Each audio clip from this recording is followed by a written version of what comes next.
अस्सलाम वालेकुम अज़ीज़ तलबा और तालबात। उम्मीद करती हूँ कि आप सब खैर व आफियत से होंगे।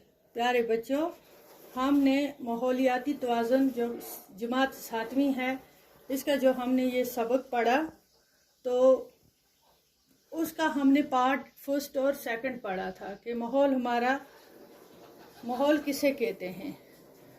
तो उसके बारे में हमने पढ़ा। आज इसी का पार्ट थर्ड है, हम पढ़ने जा रहे हैं। प्यारे बच्चों, चलो पढ़ते हैं, शुरू करते हैं। आप भी गौर से सुने और पढ़ें।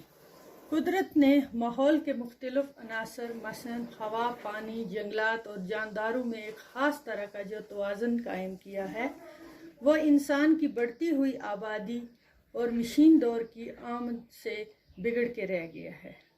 कारखानों और फैक्ट्रियों से न सिर्फ ये खाम माल की शक्ल में कुदरती वसाइल का बेज़राक इस्तेमाल हुआ, बल्कि इन फैक्ट्रियों और कारखानों से निकलने वाले मादाओं ने हवा, पानी और ज़मीन को जहर आलूद कर दिया।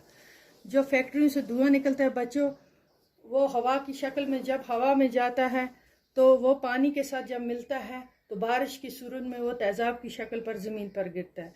और यही हवा में जब मिलता है तो हमारे पानी के साथ जब ये मिल जाता है तो पानी भी जहरीला बनता है। इससे क्या होता है, मुख्तलिफ़ किस्म का ये हमें बीमारियां पैदा होने का ख़तरा होता है। जब फैक्ट्रियों और गाड़ियों में ये गैस फ़ज़ा में खारिज हो जाती हैं तो ये थोड़ी ही मिकदार बहुत जल्द हवा में मिल जाती हैं, इतनी हल्की हो जाती हैं कि इसका जहरीलापन ख़त्म हो जाता है।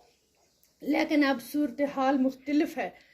अब इतनी ज़्यादा मिकदार में ये गैस हवा में खारिज होती हैं कि इनका फैलना और तहलील होना नामुमकिन है।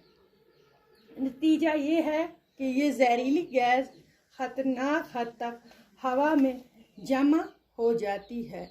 कुदरत ने माहौल के मुख्तलिफ अनासर मसलन हवा, पानी, जंगलात और जानदारों में एक ख़ास तरह का जो तवाज़ुन कायम किया है, वो इंसान की बढ़ती हुई आबादी और मशीनी दौर की आमद से बिगड़ के रह गया है।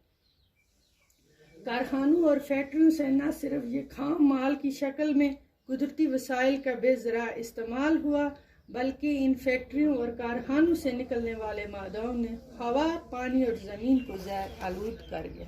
प्यारे बच्चों, ये हमने आज इस पार्ट थर्ड में पढ़ा कि फैक्ट्रियों, कारखानों से जो धुआं निकलता है उससे क्या तबाही होती है।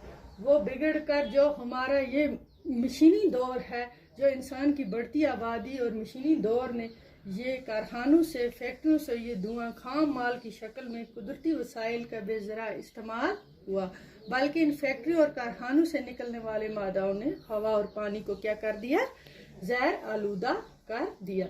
तो बच्चों, आज हमने ये पढ़ा इसका पार्ट थर्ड। इसमें हमने ये पढ़ा कि फैक्ट्रियों से क्या धुआं निकलने से क्या क्या होता है। इसके आगे वाला इंशाअल्लाह अगले हिस्से में पढ़ेंगे कल। तब तक के लिए खुदा हाफिज।